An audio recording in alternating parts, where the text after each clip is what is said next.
शिशुपाल की जन्म कथा। भीष्म पितामह ने कहा, भीमसेन, ये शिशुपाल जब चेदी राज के वंश में पैदा हुआ तब इसके 3 नेत्र थे और 4 भुजाएं थीं। पैदा होते ही ये गधों के समान रैकने चिल्लाने लगा था। सगे संबंधी इसकी ये दशा देखकर डर गए और इसका त्याग करने का विचार करने लगे। माता पिता, मंत्री आदि का एक ही विचार देखकर आकाशवाणी हुई, राजन, तुम्हारा ये पुत्र बड़ा श्रीमान और बली होगा, इससे डरो मत, निश्चिंत होकर इसका पालन करो। माता ये सुनकर प्रेम में पक गई। उसने हाथ जोड़कर कहा, जिसने मेरे पुत्र के संबंध में यह भविष्यवाणी की है, वे चाहे कोई हो, स्वयं भगवान, देवता अथवा अन्य, मैं उसे प्रणाम करती हूँ और उससे इतना और जानना चाहती हूँ कि मेरे पुत्र की मृत्यु किसके हाथों होगी। आकाशवाणी ने दोबारा कहा, जिसकी गोद में जाने पर तुम्हारे पुत्र की 2 अधिक भुजाएं गिर पड़े और जिसे देखने मात्र से तीसरा नेत्र लुप्त हो जाए, उसी के हाथों इसकी मृत्यु होगी। उस समय इस विचित्र शिशु का समाचार सुनकर पृथ्वी के अधिकांश राजा इसे देखने के लिए आए थे।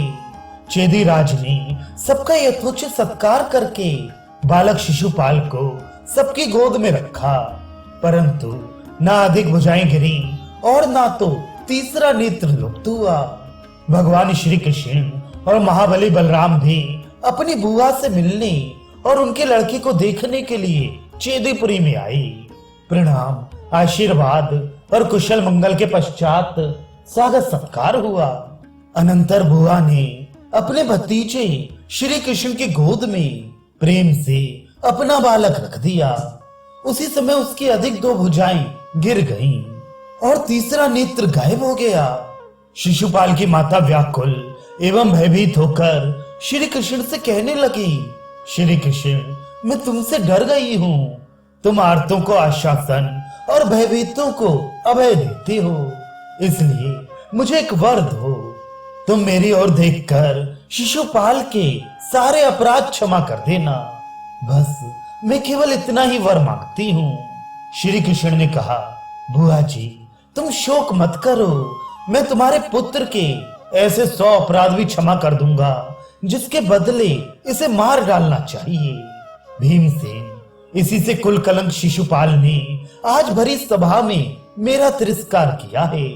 भला और किस राजा की ऐसी हिम्मत है जो इस प्रकार मेरा अपमान कर सके। वह कुल कलंक अब काल के गाल में है। इस समय ये मूर्ख हम लोगों को कुछ न समझकर सिंह के समान दहाड़ रहा है, परंतु इसे पता नहीं कि कुछ ही क्षणों में श्री कृष्ण अपने इस तेज को ले लेना चाहते हैं। भीष्म की बात शिशुपाल से सही नहीं गई। वह क्रोध से जलकर कहने लगा, भीष्म, तुम भाट के समान बार बार जिसका गुणगान कर रहे हो, वह कृष्ण क्यों नहीं मुझ पर अपना प्रभाव दिखलाता। हम तो निश्चय ही उससे द्वेष करते हैं। यदि तुम्हारी आदत ही प्रशंसा करने की है तो दूसरों की प्रशंसा क्यों नहीं करते। दर्दराज बाहिक की स्तुति करो, जिसके जन्मते ही पृथ्वी कांप उठी थी। अंग भंग अधिपति कर्ण, महारथी द्रोण और अश्वत्थामा, इनकी भरपेट स्तुति कर लो। क्या तुम्हें प्रशंसा करने के लिए कोई मिलता ही नहीं? तुम अपने मन से ही भोजपति कंस के चरवाहे दुरात्मा कृष्ण को ही सब कुछ मानकर बातें बघार रहे हो। वास्तव में इन राजाओं की दया से ही तुम जी रहे हो। ये चाहें तो अभी तुम्हारे प्राण ले लें। सचमुच तुम बहुत ही खोटे हो।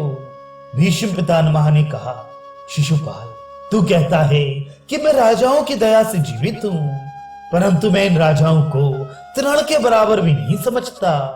हमने जिन श्री कृष्ण की पूजा की है वे सबके सामने ही बैठे हैं। जो मरने के लिए उतावले हो रहे हो, वे चक्र गदाधारी श्री कृष्ण को युद्ध के लिए ललकारते क्यों नहीं?